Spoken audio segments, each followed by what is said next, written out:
করেছিলেন আপনারা?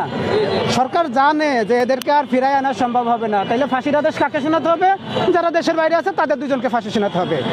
ভাই সোনা লক্ষ্মী, আমাদেরকে এতটা বোকা ভাবেন না। আপনারা জানেন দরবেশ তো আটকা আছে, দরবেশের চালাপেলা আটকা আছে, এবং আমরা অনেক মন্ত্রীর নাম জানি, তারা এখন পর্যন্ত বাংলাদেশের জেলখানায় আছে। একই অপরাধ, একই অন্যায়, কই তাদের বিরুদ্ধে তো ফাঁসির আদেশ শুনেছেন আপনারা? শোনেন না। ঠিক তেমনই কোন ফয়সালের চেলা আমার ভাইকে গুলি করেছে, এই যে 7 তারিখে যে চার্জশিটটা দিবে, এই মামলার রায়ে দেখবেন ওদের দুইজনের নামে ফাঁসির আদেশ হবে। ওই সার্কাসটা একদম পুরনো সার্কাসটা চালিয়ে যাবে।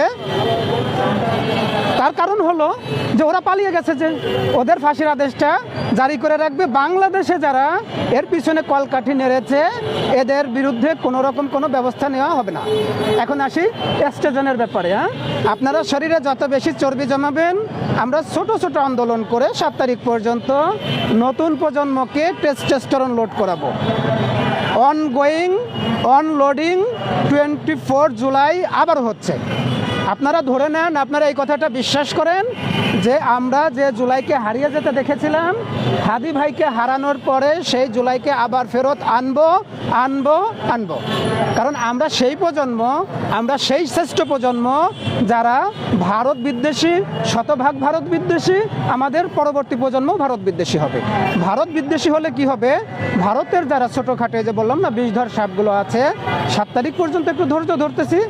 আমাদের আন্দোলনের কত তেজ, আমাদের শহীদ হাদি রহমাতুল্লাহ আলাইহি ভাইয়ের রক্তের কত তেজ, তার রক্তের কত মূল্য।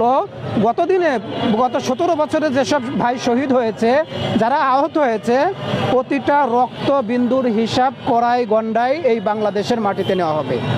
আপনারা যারা একটু হতাশ হচ্ছেন, মাঝে মাঝে হতাশ হচ্ছেন, এরকম আন্দোলন করে, দীর্ঘ আন্দোলন করে এভাবে কি হাদি হত্যার বিচার পাওয়া যাবে? জি ভাই, পাওয়া যাবে। আমরা সরকারের সাথে সরাসরি সংঘর্ষে যাচ্ছি না, আমরা আইনিভাবে মোকাবেলা করতেছি। এই কারণে যে আপনারা দেখেছেন ইতিমধ্যেই সংসদের সামনে জুলাইয়ের যারা কিছু লোক আন্দোলন করতেছিল, তাদেরকে তো মারপিট করলোই, এবং তাদের 900 জনের বিরুদ্ধে উল্টো মামলা দিয়ে দিছে। এটা হলো একেবারে ফ্যাসিস্ট কায়দা। আপনারা দেখেছেন প্রথম আলো ডেইলি স্টার পুরানোর জন্য সরকার সুযোগ করে দিল, আবার সেই মামলাতে কি হলো, ওই দাড়ি টুপিদেরকে মার্ক করা হলো, এবং তাদেরকে 1974 সালে ফ্যাসিস্টের আব্বা শেখ মুজিবুর রহমান যে আইন করে গেছিল, সেই আইনে গ্রেপ্তার দেখানো হলো। আমরা শুধু আপনাদেরকে, দেশবাসীকে, বিপ্লবীদেরকে আশ্বস্ত করতেছি, আমরা যে কোঠা বাদ দিয়ে মেধার আন্দোলন করতেছিলাম, এবারের আন্দোলনটা মেধা, শুধু মেধা এবং মেধা। আমরা শরীরের শক্তি দিয়ে, আইনের সাথে পাঙ্গা নিয়ে কোনোভাবেই সরকারের সাথে আমরা তর্কে জড়াবো না। আমরা এখান থেকে যদি মার্চ করে এখন যদি স্বরাষ্ট্র উপদেষ্টার ওখানে যাই, আমাদেরকে বাধা দেওয়া হবে, আমাদেরকে গুলি করা হবে, আমাদেরকে টিয়ার সেল নিক্ষেপ করা হবে, আমাদের বিরুদ্ধে উল্টো মামলা করা হবে। আমরা শুধু এতটুকু দেখতে চাই, সরকার আমাদের চার্জশিটের ব্যাপারটা, এই মামলার ফাউন্ডেশনটা কিভাবে করতেছে। মামলার ফাউন্ডেশন গড়ার সাথে সাথে আমরা সরকারের উপর এই প্রেশারটা ক্রিয়েট করব, যেন হাদি ভাইয়ের হত্যা এবং আমাদের পূর্ববর্তী যত শহীদ আছে প্রত্যেকটা মামলার তদন্ত যেন অবশ্যই দ্রুত বিচার ট্রাইব্যুনালে নিয়ে একেবারে সব থেকে কম সময়ের ভিতর তাদের সর্বোচ্চ সাজা, মৃত্যুদণ্ড কার্যকর করা হয়। এখানে কাউকে যেন বিন্দুমাত্র ছাড় দেওয়া না হয়। আর ছাড় দিলে আমরা আপনাকে এতটুকু ধরে রাখবো যে আপনারা তো যেতে পারবেনই না, তখন কিন্তু বিমানবন্দর বন্ধ থাকবে, তখন কিন্তু আপনার বেনাপোল সীমান্ত, ভারত সীমান্ত বন্ধ থাকবে। একটা রাস্তা খুলে দিব, সেটা হচ্ছে বঙ্গোপসাগরের রাস্তাটা।